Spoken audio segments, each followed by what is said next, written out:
Messi. Toujours la qualité des prises de balle de Lionel Messi qui peut s'appuyer sur Banega. Banega, Messi, et le 5e but en faveur de l'Albi Céleste. Il n'aura fallu que quelques petites secondes à Léo Messi pour se signaler. Et bien voici le 43e but en sélection pour le génie argentin. Évidemment que c'est un match où c'est plié, tout est acquis, différence de niveau, mais on peut avoir que des regrets.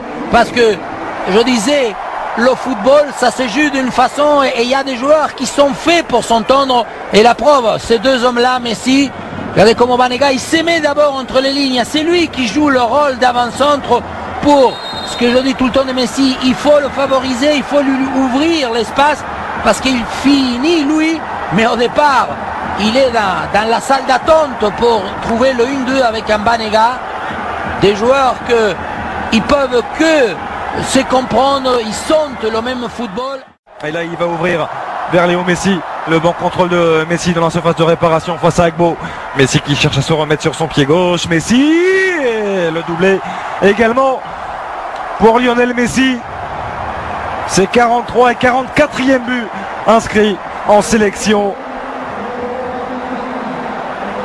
On sait, on l'a déjà vu des tonnes de fois, que dès qu'il est positionné dans cette zone-là, il va venir dans une espèce de dribble assez latéral parce qu'il n'élimine pas un adversaire, mais en même temps, il ne laisse aucune intervention aux possibilités.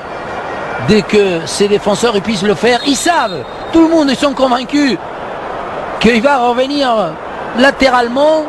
Mais cette cadence de toucher, cette espèce de vitesse un peu supersonique dans sa conduite, et après, il arrive à frapper et souvent les balles ils passent entre les jambes des adversaires. Je dis tout le temps, je crois qu'il le fait exprès parce que justement il se met à la contre des deux. Ils savent, ils y vont, ils avancent pour essayer de le neutraliser, mais il va plus vite, il est plus dans le contrôle.